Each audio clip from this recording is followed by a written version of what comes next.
Hi, I'm Melanie Chris with Community Therapy Services, and I just wanted to talk to you a little bit today about popsicle sticks, craft sticks. You can do so many things with these craft sticks at home.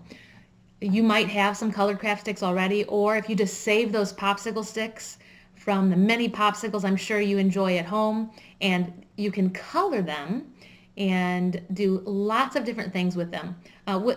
With or without extra color, you can do lots of things with them. So let's talk about some of those things you might be able to do. One thing, there's a freebie online if you search for Visual Learning for Life. It's called Color Craft Stick Spatial Patterns. And there are all these different craft stick spatial patterns that you can use or print out. And if you have colored craft sticks, you can either match and put them on top for an easier version of it, or as a parent, your parent could be holding it up or having it taped up to the wall or somewhere else, and then you have to look at it and imitate what you are seeing on the paper. So something like this on the desk. So that's one thing you can do, but there are so many more things you can do with these. So don't ever throw away those popsicle sticks. What else can we do? We could play a memory game, a sequential memory game. So perhaps your mom or your dad might pick some sticks and they decide they're going to put them down on the table in order. And you're going to watch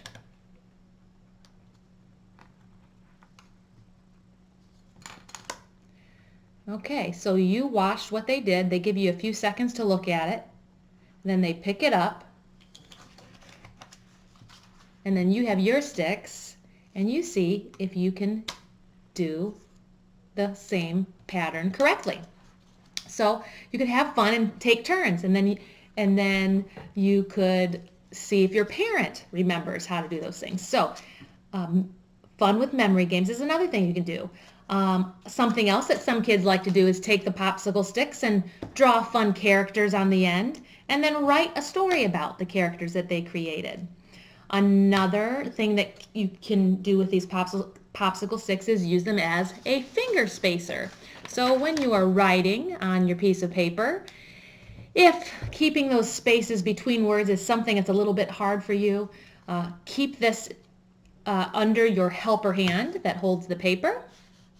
Okay, and if you just rest that there as you're writing, you know it's time for a space. You simply push it up there, do your space, continue writing, and use this as your spacer tool.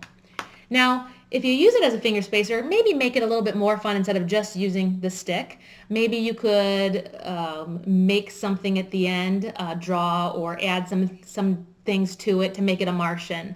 Or since it's a spacer, maybe you can draw a spaceship at the end. Or maybe you just put a sticker of your favorite character at the end to make it a little more fun. So you can do that with a popsicle stick. You can also, when you're writing on your paper, if staying on the line is something that's a little bit of a challenge for you, then you can use this to go underneath the line as you're writing. Okay, so you have an extra something to feel, an extra line to feel as you're writing to help you keep things in a neat line. You can also use this if you have some Play-Doh and you roll it out and make different designs, practice making letters, shapes, different things. You can use this as a slicer, okay, or a knife, a Play-Doh knife. Also, you can use this to play a matching game. Maybe your mom, your dad, your grandma, your sister, somebody would help make a matching game where you put two sticks together and you have a marker and you write some of the letters that you're working on and separate them and spread all the sticks around, and you figure out and you look for the matches to put them together. This might be able to help sometimes with some of those letters that we might just have a difficult time remembering which direction they go. So we might be able to work on letters like B's and D's and P's and Q's especially. And just another way to have fun with looking at them. Then once we match them, we could practice writing them on our paper as another idea. The final idea I want to share with you is that you can take popsicle sticks and make tweezers out of them.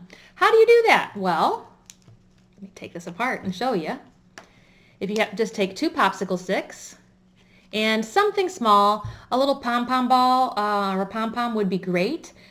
Or you could really find something else to use that you make into just a little ball. Even a crumpled up piece of paper would probably work. And you put those together like so, and then you're putting some rubber bands on the end. It might actually be easier if you just put them together. Put a couple small rubber bands on the end. And then take your little ball, pom-pom, and push that. I did it much easier the first time around when I wasn't videoing. Anyway, push that up there right underneath the rubber bands to create an opening, and now you have some tweezers so that you can take little blocks, little manipulatives, and practice picking them up and playing fun games using these as tweezers. So many things. There are so many more things that you could do with simple popsicle sticks. So I want to encourage you, don't throw them away. Find ways that you can use these creatively to help you with many different things with your school.